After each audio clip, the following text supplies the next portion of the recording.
কৃষ্ণ জন্মাষ্টমী একটু হিন্দুদের উৎসব। এটি বিষ্ণুর অবতার শ্রীকৃষ্ণের জন্মদিন হিসাবে পালিত হয়। এই জন্মাষ্টমীর অনেকগুলো নাম আছে জানেন, কৃষ্ণ জন্মাষ্টমী, গোকুলাষ্টমী, অষ্টমী, রোহিণী, কৃষ্ণ জয়ন্তী, আরও অনেক রকমের। এই জন্মাষ্টমীর অনেক রকম কাহিনী আছে, তবু যেটা জানি আমরা সেটা সাধারণত বলা হয়ে ওঠে না। আজ একটু বলি। পৌরাণিক কাহিনী মতে কংসের বোন দেবকী অষ্টম সন্তানের হাতে নিজের বিনাশের দৈব বাণী শুনে সে সর্বদাই আতঙ্কে থাকত। ফলে সে তার বোনের গর্ভে সদ্য ভূমিষ্ঠ প্রত্যেকটি সন্তানকে নৃশংসভাবে হত্যা করত। তবে গর্ভ স্থানান্তরিত করায় রোহিণীর গর্ভে জন্ম নেয় দেবকীর সপ্তম সন্তান বলরাম। সবশেষে অধমের বিনাশ ঘটাতে জন্ম হয় কৃষ্ণের। তবে তার প্রাণ রক্ষার্থে ভগবান বিষ্ণুর নির্দেশ অনুসারে বাসুদেব কৃষ্ণপক্ষের সেই দুর্বার প্রলয়ের রাতে সদ্য ভূমিষ্ঠ সন্তানকে মা যশোদার কাছে রেখে আসেন, পাশাপাশি মা যশোদার কন্যাকে নিয়ে আসেন। এদিকে দেবকীর অষ্টম গর্ভের সন্তানের ভূমিষ্ঠ হওয়ার সংবাদ পেয়ে কংস ছুটে আসেন কারাগারে। তারপর যখনই সেই কন্যা সন্তানের আচার মারার উদ্দেশ্যে ঊর্ধ্বে তুলে ধরলেন কন্যা সন্তানটিকে, তখনই সেই কন্যা সন্তান মহাশূন্যে ভাসতে ভাসতে বলে উঠলেন, কংস তোমারে বধিবে যে গোকুলে বাড়িছে সে।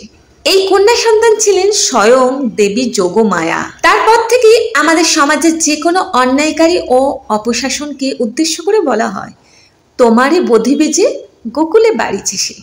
এটা আমাদের দেশের জনপ্রিয় একটা প্রবচন।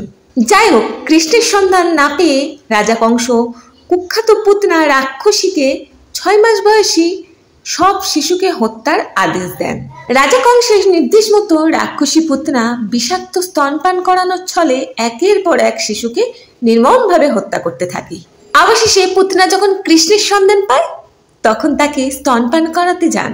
তখন মাত্র 6 মাস বয়সী কৃষ্ণ স্তনপানের মাধ্যমে সব বিষ শুষে নিয়ে পুতনার প্রাণনাশ করেন। এরপরে একে একে তিনি কালিয়ানাগ, রাজা কংস সহ জগতের নানা দুষ্টকে তার অসীম লীলার মাধ্যমে শেষ করেন। শ্রীকৃষ্ণের জন্মের সময় চারিদিকে অরাজকতা, নিপীড়ন, অত্যাচার চরম পর্যায়ে ছিল। মানুষের স্বাধীনতা বলে কিছুই ছিল না, সর্বত্র ছিল অশুভ শক্তির বিস্তার। শ্রীকৃষ্ণ সব অশুভ শক্তিকে পরাস্ত করে সমাজকে কলুষমুক্ত করে। আমাদের গীতায় উল্লেখ করা রয়েছে, যখন এই পৃথিবীতে মন্দের উত্থান হবে এবং ধর্মের অবনতি ঘটবে, তখনই এর বিরুদ্ধে লড়াই করার জন্য পুনর্জন্ম লাভ করবেন এবং মানুষকে সঠিক পথে নিয়ে যাবেন। জন্মাষ্টমী অশুভের ওপর শুভ বুদ্ধির জয় হিসেবে পালিত হয়। হরে কৃষ্ণা, শুভ জন্মাষ্টমী।